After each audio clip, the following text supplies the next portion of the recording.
Bom dia a todos, paz seja convosco. Momento de entrevista do programa Momento Quadrangular. Estamos recebendo a pastora Francisca Moura, da Igreja do Evangelho Quadrangular, no bairro Buritis. Bom dia, pastora. Bom dia, Augusto. O tema da entrevista de hoje, a gente vai falar sobre consolação de Deus para as nossas vidas. Pastora, qual é o entendimento bíblico, sobre consolação na Bíblia? Aqui em 2 Coríntios, capítulo 1, versículo 3 em diante, fala assim: Bendito seja o Deus e Pai de nosso Senhor Jesus Cristo, Pai das misericórdias, Deus de toda consolação, que nos consola em todas as nossas tribulações, para que com a consolação que recebemos de Deus, possamos consolar os que estão passando por tribulações. Pois, assim como os sofrimentos de Cristo transbordam sobre nós, também por meio de Cristo, transborda a nossa consolação. Isso, né? Pastora, o que a senhora entende desse texto, diante também da sua experiência como pastora, de atender vidas na igreja, também experiência pessoal? A gente acha que pastor ele está imune de muita coisa, né?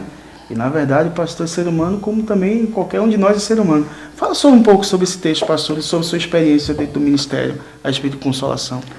O que eu tenho para falar é sobre a minha experiência com Deus a esse respeito, né? Eu acredito que muitos na Igreja Quadrangular e até mesmo aqui em Boa Vista sabem o que aconteceu comigo há um ano atrás. No dia 10 de setembro do ano passado, Deus escolheu recolher a rosa mais preciosa do jardim dele, que foi meu esposo por mais de 27 anos. E você sabe que toda entrega para Deus, toda vez que Deus recolhe algo de nós, não é tão bom. Nos causa dor, nos traz aflições. Nós falamos para Deus: Senhor, faz a tua vontade, mas a vontade de Deus sempre não nos agrada, não alegra o nosso coração. E Deus resolveu levar o meu esposo. Assim como ele escolheu o dia 10 de setembro de 54 para dar vida a ele, ele também escolheu o dia 10 de setembro de 2011 para tirar a vida dele, né? E foi muito difícil a partir daí. Desde quando veio o diagnóstico que ele estava com leucemia mieloide aguda, foi momentos de muito desespero, de muita oração. Deus falava a mim que iria levá-lo. Deus me revelou todos os momentos, eu creio que revelava a ele, porque ele era muito tranquilo, mas nunca tinha sido hospitalizado. E ficou ali no hospital como um cordeiro. Assim, você chegava no hospital, perguntava: Irmão Raimundo, como o senhor está? Estou bem. Os médicos estão dizendo que eu estou doente, mas eu não estou me sentindo nada, estou bem. E foi assim até o dia que foi para a UTI. E o Senhor o levou. E com aquela partida veio a dor, a angústia, dias de dores, dias de aflições, dias onde você se sentia só, né? Eu ficava só eu e os meus filhos, muita angústia, muita dor. E eu ia para a igreja orar, e orava e chorava. As irmãs que estavam comigo choravam, não porque estavam sentindo a presença de Deus, mas por ver a minha angústia. E interessante que as pessoas falavam: olha, com o tempo, só o tempo. Todos falavam só o tempo. Eu dizia: mas como só o tempo? Porque quanto mais tempo passa, a dor é maior, a angústia é maior, a falta é maior. Que tempo é esse? Não, uns é 1 ano, outros é 2 anos, outros é 3 anos. E eu não entendia, não vai chegar 2 anos, não vai chegar 1 ano. Deus, eu quero agora. E comecei a orar e comecei a buscar. E um dia eu estava em casa, no meu quarto, tinha uma irmã que cuidava muito de mim. Ela disse que Deus falou para ela que ela não podia sair de perto de mim. E todos os domingos ela ia para minha casa fazer o meu cabelo, fazer escova no meu cabelo. Ela dizia: pastor, eu quero que você vá para a igreja bem bonita louvar o Senhor Jesus. E nesse dia eu estava ali, ela fazendo escova no meu cabelo, quando Deus falou ao meu coração: o teu sofrimento está chegando ao fim. E eu comecei a glorificar ao Senhor em línguas e a chorar, porque eu senti Deus falando comigo. E eu já estava inscrito para o curso da EIFOL, um curso oferecido pela Jocum, que é a Escola Intensiva de Formação de Libertadores. E para você ser um libertador, você precisa ser liberto. E a libertação não é algo de um dia, a libertação é gradativa. O Senhor Jesus disse, conhecereis a verdade vos libertará. Quanto mais você conhece a Deus, que Ele é a verdade, a sua palavra é a verdade, mais libertação chegará à sua vida. E aí o que aconteceu? Eu fui para esse curso e a minha esperança estava ali, que o Senhor iria me libertar. E que eu ia cada dia e todas as vezes, todas as ministrações, eu dizia, meu Deus, parece que eu estou ficando, é pior. Né? A angústia é maior, eu voltava para casa, o segundo dia que eu estava lá, o muro da minha casa caiu em cima do meu carro e amassou o carro, novinho, o carro com 4 meses de uso, e amassou o carro, mas eu glorificando a Deus, Senhor, eu sei que não, eu sempre dizia para Deus, Senhor, tudo isso está acontecendo, mas eu quero ver acima das montanhas. Quando o salmista Davi disse, eleva os meus olhos para os montes, de onde me virá o socorro. Ele mesmo disse, meu socorro vem do Senhor que fez os céus e a terra. E eu olhava, e eu me via, literalmente assim, no meio de uma montanha. Eu via aquelas areias branquinhas e olhava à minha volta aquelas montanhas. Eu dizia, Senhor, me leva, eu quero em cima da montanha, acima da montanha. Ali estão as minhas bênçãos, né? E aquela dor permanecia, aquelas coisas. E eu o tempo todo procurava cuidar, como dizer assim, do físico. Porque o coração estava sangrando, a alma estava enferma. Pela falta, não é fácil. Né? Às vezes você, faz a tua vontade, Deus. Mas você fica, a vontade de Deus ali, você fica com aquela dor, você fica com aquela falta, aquela saudade, aquela angústia. Mas você não pode abandonar a Deus, porque Ele é a sua força. Isso é algo assim interessante, pastor, que às vezes as pessoas acham que o cristão, o ser humano, só é um ser espiritual. Né? Que o espiritual, ele deve viver daquela forma, ele tem que ser espiritual. E na verdade, existe a tricotomia que a Bíblia fala, que nós somos corpo, nós somos alma e também espírito, né? E de repente a nossa alma passa por esse choque, né? Querendo ou não, pastor, abala também o espiritual de alguma forma, o corpo também. E a gente precisa de muita graça, né, pastor? Muita direção de Deus, muita, sabe, Deus cuidando da gente nos detalhes, aí, como cuidou da senhora através dessa irmã, e o Espírito Santo no processo. Eu queria que a senhora falasse também a atuação do Espírito Santo nesse processo de cura, de superação, pastor. Pois como eu falei, as pessoas falam que o tempo cura, que com o tempo tudo ia passar, mas não. A dor e a angústia, só quem tira é o Espírito Santo de Deus. A saudade, a falta, com o tempo, né, assim, parece que as coisas vão distanciando. Mas a dor e a angústia não tem outro, só é Deus. E por isso, você que está passando por um momento difícil, você não pode correr de Deus. Você não pode culpar Deus, você não pode culpar as pessoas. Pelo texto que nós lemos. Tudo isso, Deus quer reverter em bênção para a sua vida, para a vida de outras pessoas. Nós não sofremos por acaso. Assim como Jesus não sofreu por acaso. O objetivo dele era a minha salvação, era a sua salvação.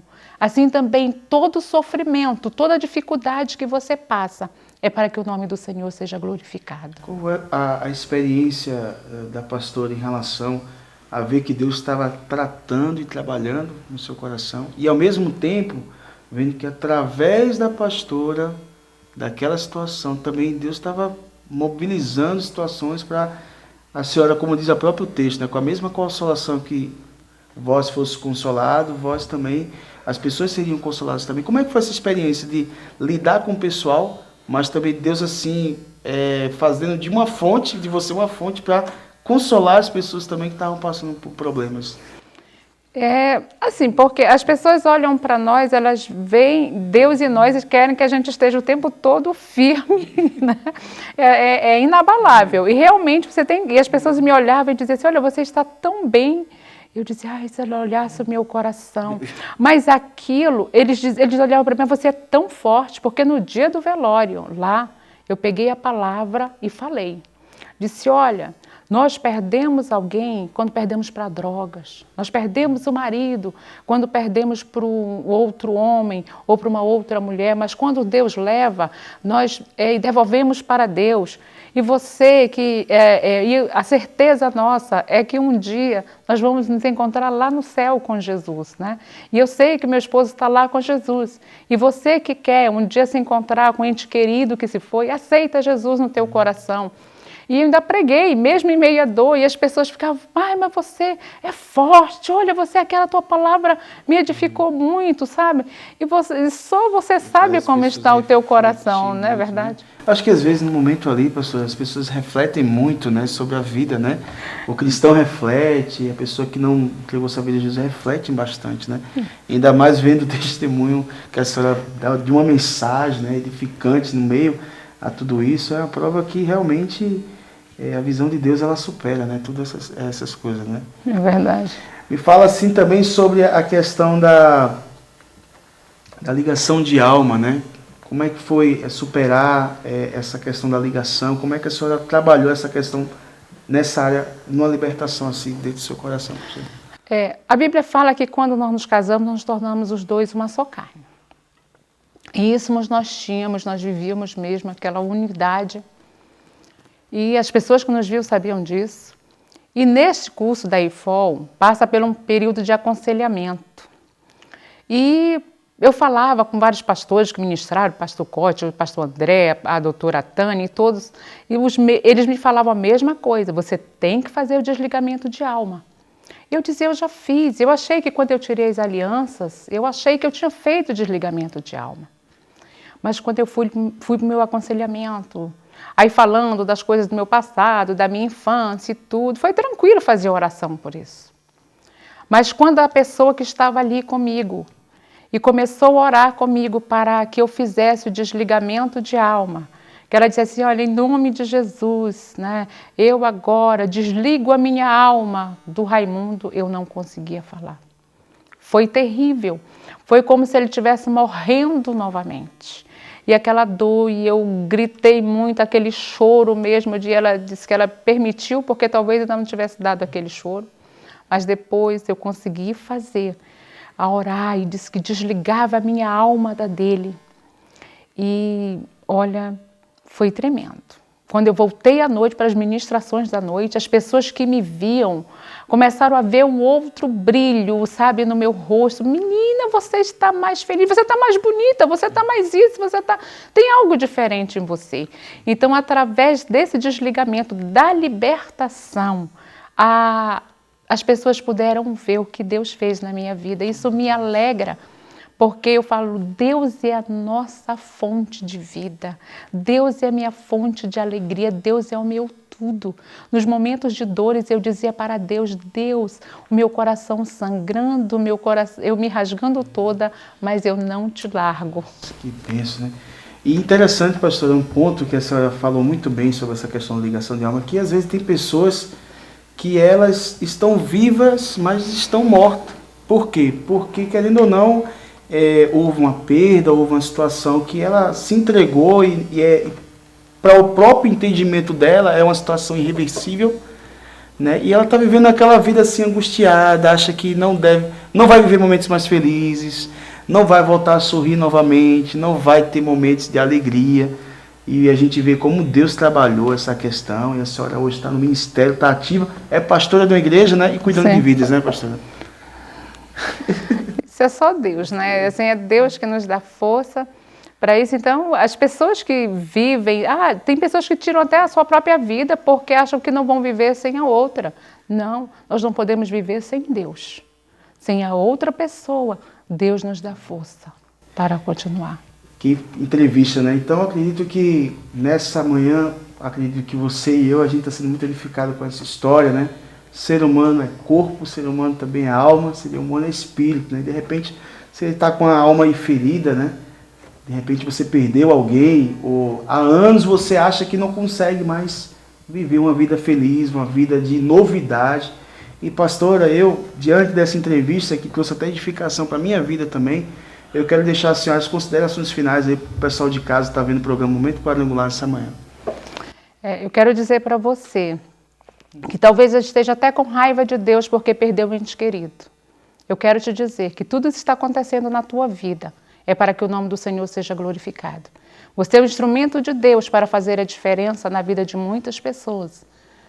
Você tem que prostrar os teus joelhos diante de Deus, pedir perdão para Deus, por todo esse momento que você tem vivido sozinho, reclamando pela perda, ou por essa dor e por essa tristeza.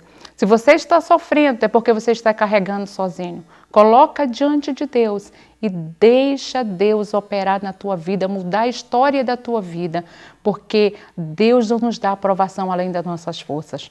Quando vemos que não estamos mais aguentando, Ele vem e nos ajuda e retira todo o fardo e nos dá a sua alegria e o consolo em nosso coração. Aleluia. Pastora Francisca, eu quero agradecer a sua participação aqui no programa Momento Quadrangular. Que Deus abençoe seu ministério, os irmãos lá do Buriti Zoom, né, que tem uma pastora abençoada, família abençoada servindo, tá ali o garotinho ali atrás das câmeras, aí veio com a mamãe, ó, tá lá, né, vem pra cá, olha aí, vai chegar, vem, tá aqui o programa, eu sei que é gravado, mas olha aqui, o filhão aqui abençoado, junto da mãe, né, e veio aqui acompanhar o programa Momento Quadrangular, né, família aqui unida, superando as dificuldades e feliz, né, servindo a Deus, né. Então a gente fica por aqui. Quero convidar você a fazer uma visita lá na Igreja Buriti 1, de repente para conhecer a família, o ministério da pastora. Com certeza você que está passando por esse problema, mora por ali por perto, tem uma pessoa que vai dar um conselho a você, uma palavra de sabedoria em relação a essa área, e você vai ser muito edificado. E você que está aí em casa, de repente, final de semana, está sem programa, quero convidar você para ir para uma das nossas igrejas do Evangelho Quadrangular, mais próximo da sua casa, ou em igreja evangélica, que com certeza Deus tem uma palavra de novidade de vida para você. O momento de entrevista fica por aqui. Um grande abraço. Pastor Aleixo, é com o senhor.